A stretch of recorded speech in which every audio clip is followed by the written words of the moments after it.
Y'all, look at this breakfast. This birthday breakfast Sarah done made. Oh, look at that. Look at the birthday breakfast. Ooh. And of course, we got the birthday cake. Oh my goodness. Look at that. Yes. Ooh. It's up. It's way up. Thank you, baby, for this birthday breakfast. You're welcome. Thank you. Happy birthday to me. Yo. What's going on, everybody? Welcome to another dope episode. Today we're talking about the buses. We told you about the trains. The buses. We've done a lot with trains. Mm-hmm. We've actually ridden the bus a whole bunch also. Yeah. You've seen that. But we haven't talked about them in detail like we said we would at the beginning.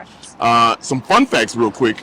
Did you know, and we talked about this one, so some people might remember, might know. Okay. But there are 11,000 bus stops. Okay. 11,000 bus stops. There's almost 1,900 buses.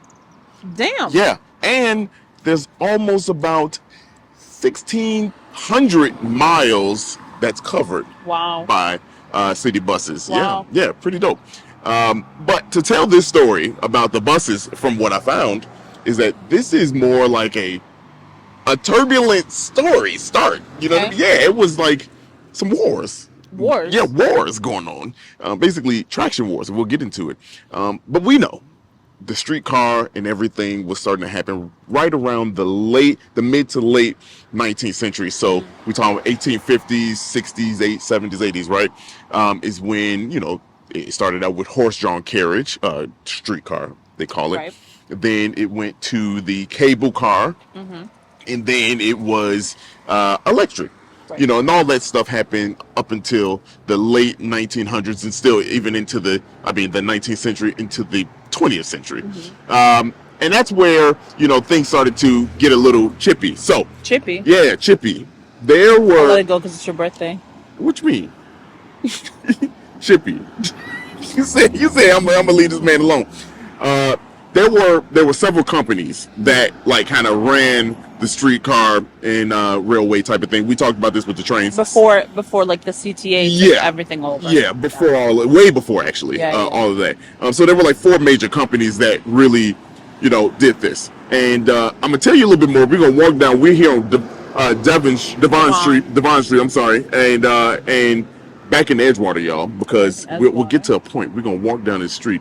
You can see some fun stuff. So I'll tell you more about how the wars all got started in a second. Let's get it, though.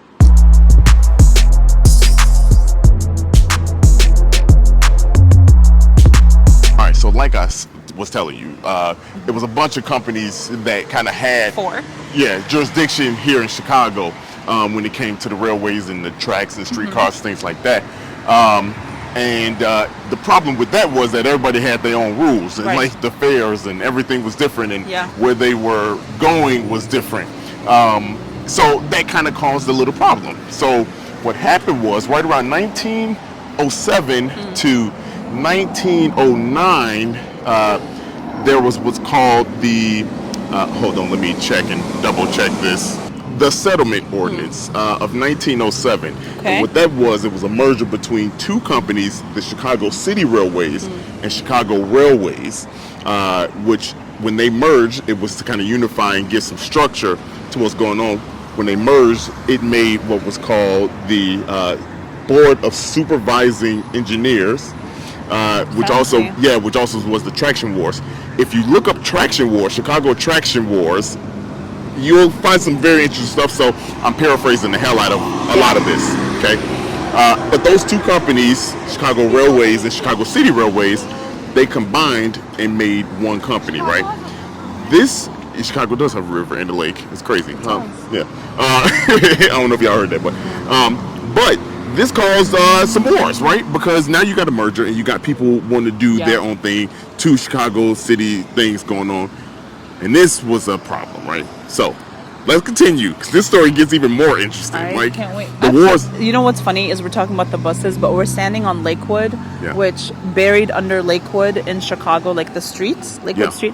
are tracks I'm of looking the for old streetcars, and on certain parts of the street in different parts of the city, you can actually see the exposed tracks. Yeah. That are not used anymore. Go But check they're out. What still video there. did we have up there that had that in there? That was a day in our life Yeah. where I went to the public library and Look at you you. did You did comedy. a comedy show. Hell yeah. We'll link it somewhere. Yeah, Maybe. right in the corner Yeah. up there. Yeah. But yeah, let's continue to walk down Devon Avenue and see what we see. Let's do it.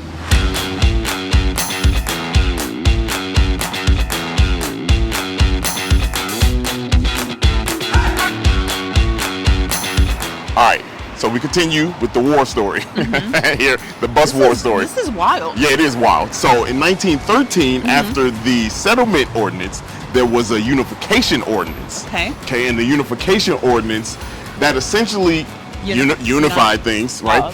But also it created Chicago surface lines. The Chicago surface lines was actually like Chicago's truck bus company for a little bit, and it has significance there. 1927, I'm gonna jump ahead a little bit. 1927, there was I think it was called the Chicago. Gotta look again. Hold on. It was in 1927. There was the Twin Coach Company, and what they did was they specialized in buses, and they actually created the standardized bus. Which we know today for the United States. So a bus with a door in the front next to the driver, and then a door in the rear so that people could leave. Yeah. And that became the standard. So Chicago, yet again, with the dope standard. Yeah.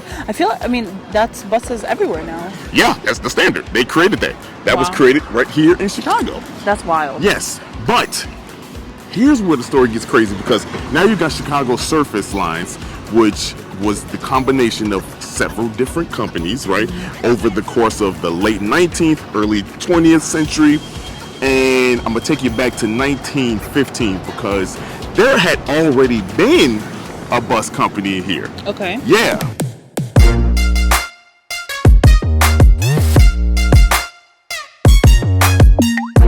All right, y'all. So we about to hit the corner right here, Sheridan and Devon Avenue. And just to kind of sum up this war story about how buses got started. While all this was going on, there had been mergers of a lot of companies. So what happened to all those buses? Well, long story short, Chicago had become one of the largest, if not the largest, public transportation system in the world. Oh, wow. Yeah, because all these buses and everything that had been created and formed and joined together, it was all Chicago. Yeah. So they all merged and made Chicago like the number one thing, which is cool. It is cool. Yeah, very cool. And I told you about John D. Rockefeller. He had a bus, John D. Hertz. John D. Hertz. John D. Hertz had a double-decker bus, right? Okay. That was called, they called it the Queen Mary because it was a huge bus. Yeah. But they couldn't make that anymore because it couldn't fit under viaducts and stuff like that. Couldn't fit under viaducts. But it was right here at the corner of Sheridan and Devon. Devon, god damn it. It was right here in Sheridan and Devon where Chicago's first motor bus took off and headed downtown Chicago. That's crazy. That is crazy. So, if you're ever in this area, Loyola's right here. There's a bunch of shops and things like restaurants. Shops, yeah. Yeah. So if you're ever down here, that is so cool. Come down here. This is where the first bus took off in Chicago. Oh, thanks. They said love your podcast. Oh, they know us. That's right. Thank you. Oh, that's wild. Yeah, that's wild. That made me feel good. But yeah, come on down here. Pretty dope. Yeah. That is really cool. I wonder, there should be like a plaque commemorating. There should be. I mean, I feel like there was too much drama. The takeoff of the first. Yeah, but even that was like drama. Yeah. Like that was like drama. That is dramatic. But shout out to Chicago Surface Lines. They had the first gasoline bus here in Chicago. Yeah. They actually formed the first bus that looked the way it looks now. Yeah. So there's a lot of good that came out of it. We got double-decker buses. Hey, fun fact about the buses, John D. Hertz also was the owner and creator of Omnibus. So which is a double-decker bus. Wow. You learned a lot today. Yeah, you learned a lot of facts. Yeah. So this is just the start of the bus. Now, to sum it up, I guess, ultimately sum it up, we told you already that CTA was formed in 1947. Which is pretty cool. That's when CTA kind of merged everything. Companies had gone bankrupt. CTA was government funded, Damn. you know what I mean, at that point. So like they kind of had the leverage, and that's kind of how that story ended. So pretty cool there. That's awesome. Yeah, yes. Well, I saw an antique shop I want to go into, and then we're gonna go eat. So we'll be right back. Let's get it, y'all.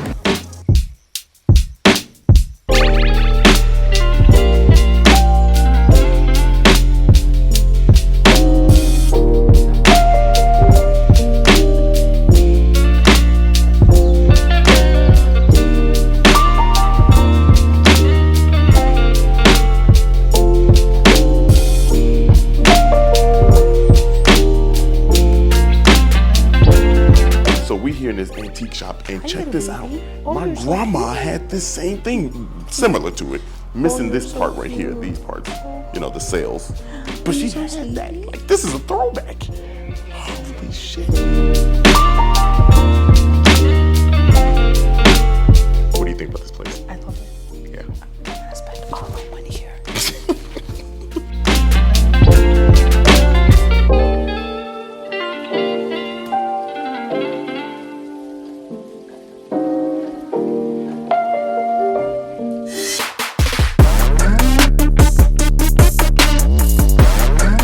So you saw us stop at the antique shop. I bought some art. Oh, gorgeous. Yeah. Gorgeous. Boy, we blew the bag in there a little bit. No, we didn't. No, we we did. didn't. We could have. Like we could have. No, we could have.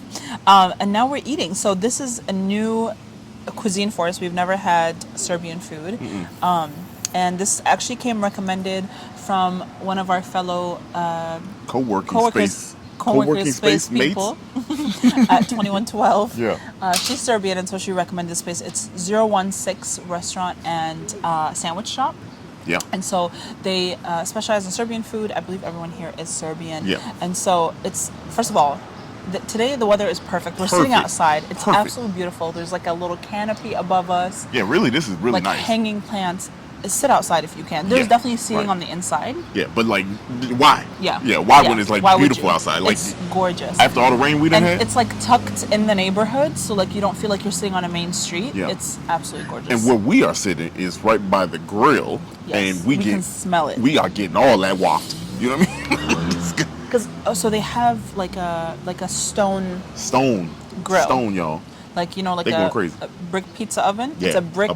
It's a brick oven, basically outdoors, so we can smell it. We'll try to get some footage of it, maybe if they let us. But yeah, it's absolutely gorgeous out here, and Serbian food is very. It kind of feels familiar for me. Yeah. Because it pulls a lot from like Turkish cuisine and Hungarian and stuff like that, and Arabic cuisine also pulls a lot from Turkish, and Turkish pulls from Arabic. So like, there's a lot of crossover. So some of the stuff we're gonna eat today is stuff that like Arabs make slightly different, but pretty much the same. It's not pretty much the same. It's slightly different versions of the same. Can't wait to taste these flavors though. It smells good. So we actually they brought this out. We didn't order. This is the only thing we didn't order that they brought out. Yeah. And it's a like their charcuterie platter. Everything is made in house. All of their meats are cured here. So the first item. This looks so good. I know is a pate. I don't think I ever had none of this. Well, you don't be eating shit. Look at it, wow. It has pistachio in it and lemon. Pistachio and lemon. It's good. Don't do that. See, like, here we go. Okay, you're meant to like put it on bread, but I just wanted to get the flavor of it by itself. Yeah, this is a good flavor. Let's try. Oh, that's so delicious. Also, this is their house-made bread. That's different. And then they gave us a bunch of these cheeses that come on the side. They're like whipped cheeses that they usually eat with their grilled meats and stuff, which we're going to see in a second. This bread is so fluffy. It's so fluffy. Oh my god! And it's thick cut. So nice. Did you use? I'm just gonna. Huh? Oh, you I used my own knife. No, I wanted to try it with a little bit of the spread that they gave us. I'm gonna put the spread on it too. So I just put it on top of the spread. It's good. See, I already smacked mine. I'm gonna get another. Let me get something else.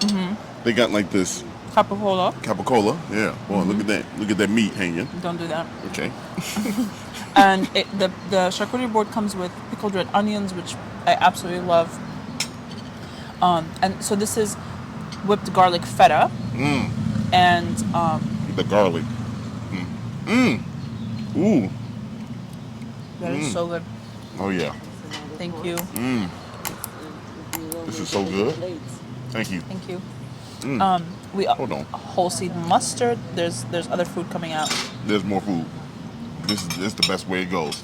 Okay, so this is shopska, The salad. yeah, the that's salad. pretty. Yes. and this is smoked potato. Okay. Oh, amazing.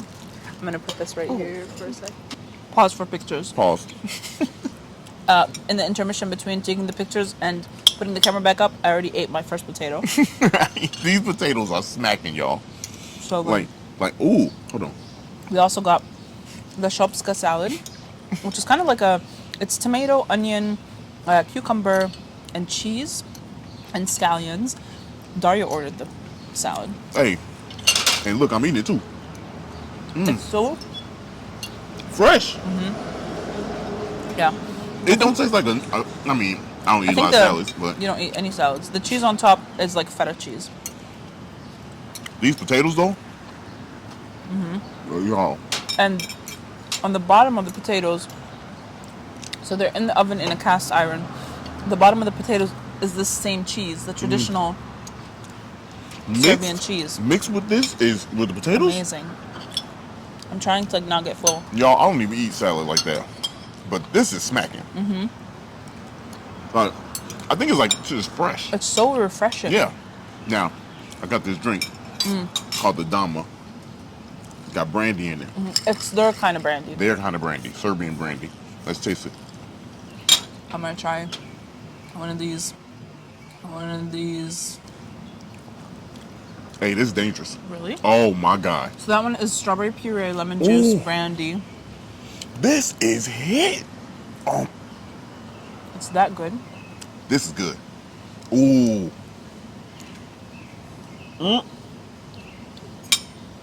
Hey. Hey. You know it's good when brothers just start dancing for no reason. That's how For you no know food reason. is good. We just start dancing. For What else we real. got? We got some like salami right here. Yeah. I haven't tried that yet. How was it? Yeah, Everything's so this fresh. little charcuterie board is going crazy right now, not gonna lie. I think we said it already, but this is all house made too. Right, everything was house made. We get some of this garlic. Yeah. Y'all, I don't know why I'm using a fork for the garlic thing. I'm acting wild like I ain't never had food before. This shit's so good. I know. I am hungry though. I know. I was hungry But it before. is good. It is good. You know what? I'm gonna take some of the garlic. I'm gonna put one of these on it. I'm gonna put some of this right here. I'm gonna throw some of that on there. I'm gonna give me a couple onions. And then we're gonna fold this bad boy up. So, during the pandemic, they opened up their restaurant, their sandwich shop, and really, went crazy. So next door to their restaurant is their sandwich shop, and they make you walk. It's like a deli fridge, and you can like pick what you want off of it. And they make sandwiches. They make burgers, which we ordered. You'll see it in a second. It's a smaller menu. It's more like to go. You can sit in there, but the same stuff that are in the sandwich shop are also on the sit down menu. So you have both options.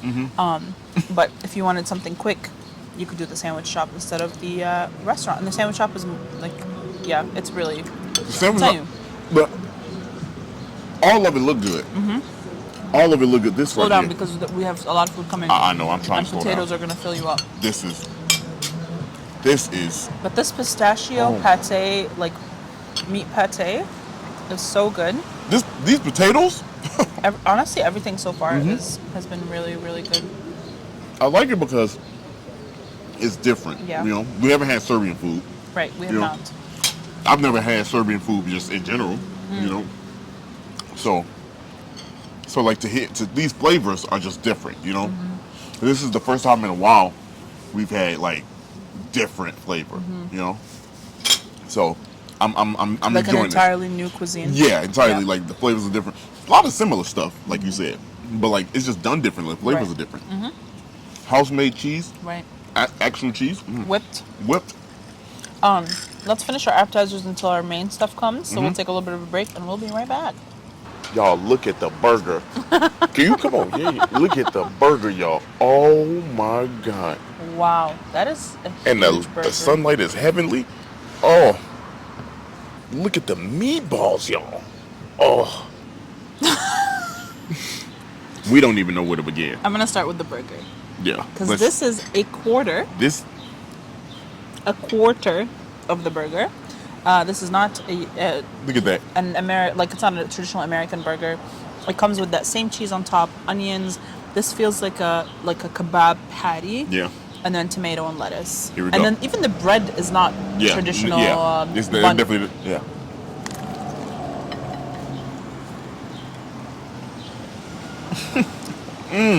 Wow. It is cooked very well for it to be that thick. For real. That's the one fear, but it is cooked well, y'all.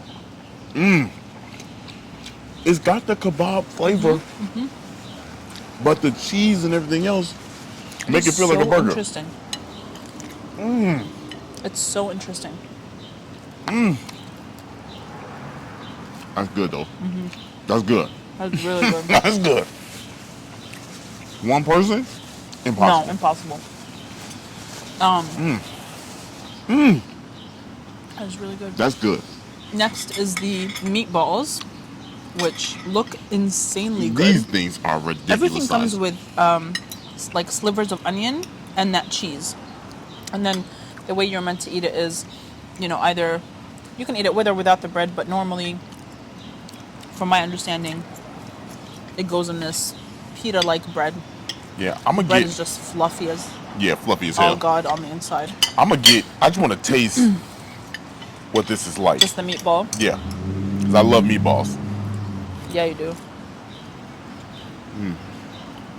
That's a nice little meatball right there. Ooh. So. The char. So, it's similar. It's the same meat as the burger, but cooked This and one's a prepared little different. more fatty. This one has pork in it. Yeah, I was about to say, cooked and prepared differently. Yes. 2 different flavors, y'all. Which is crazy. Yeah. Oh my God, this is good. This is. Wow. The pork in it is just enough. It gives it enough juiciness.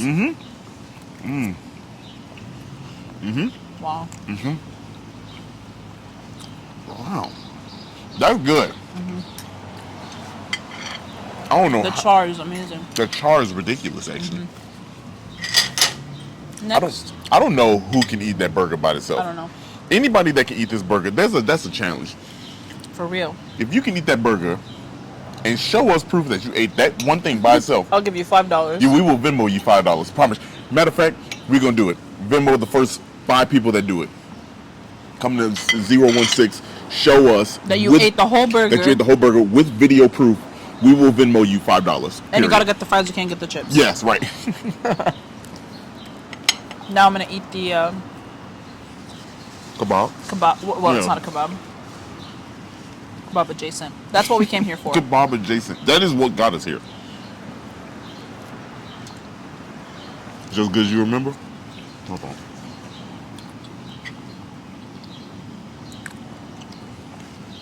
You get like 70 of them on the plate, by the way. Yeah, which is a deal.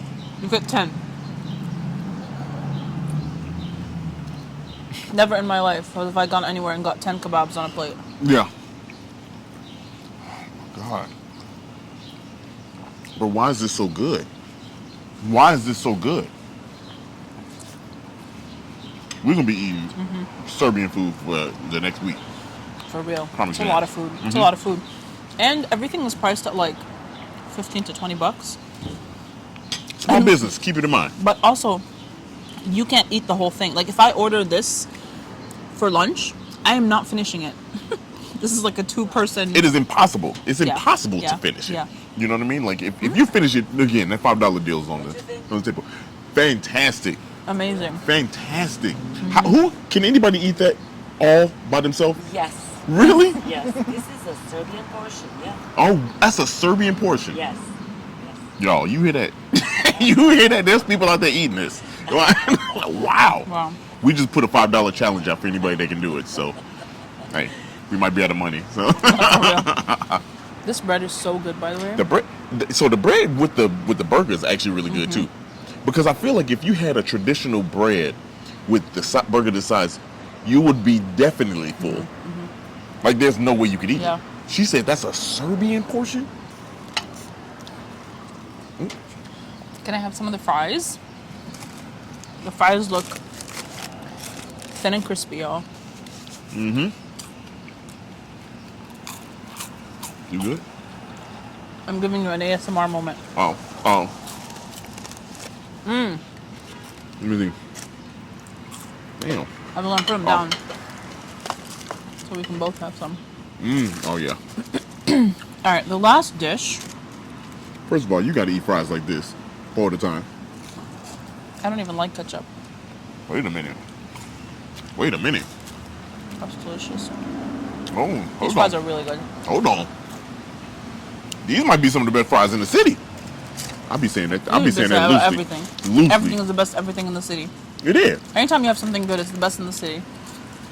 This city got like 22,000 restaurants. You know, we done ate a lot. And all of them are the best? I mean, shit. It could be two goats. Anyway, let's try the cabbage. Okay. So the cabbage, it's 2 sour cabbages is what they're called. And they come with mashed potatoes. I know, I'm going to. That's got to be cut in half. Yeah, I'm going to. It's stuffed with ground beef and pork, and it comes with mashed potatoes. Those mashed potatoes looking hit, though. I'll be honest with you. And a fat slab of bacon. What's that, puree? Look at you. Sour, but they mix together. Yeah, very well. The potato, it tastes like meatloaf. I never had meatloaf. This is good. It's really good. This reminds me of, it definitely reminds me of rice, meatloaf. ground beef. Yeah, this is, I mean, you definitely need a fork for this cabbage, though. Of course, it's cooked cabbage. It gets like hard to cut. It gets hard to cut. We all know that. It is so good. It's very reminiscent of like, I would say this is the kind of food that you eat with like a group. Yeah. Because all the plates are shareable. And it very much reminds me of like Saturdays or Fridays when we would go out, like all the family would go out and everyone would like share a meal. Shit, we was in Jordan. Yeah, literally. That's what it reminds me of. And so, I would say bring your friends. You gonna have to, like at least 4 of them. And if you don't have friends, you're going to be eating Serbian food for a week. Or at least order one plate, half of one plate. Lord have mercy. Because it's just no way. I can't see people doing this. $5 challenge out there for y'all. For the burger. For the burger only. Yeah. Yeah, for the burger only. Because I'm full. And you ain't never seen me say this on the podcast. Yeah, for real. I'm full. It's delicious. It is. But definitely come here. If you've never had Serbian, excuse me. Take a shot. Try that again. If you never had Serbian food, this is your chance. This is your chance. This is our go-to. This is our first time doing it. So for real. We're going to be back here. Yep.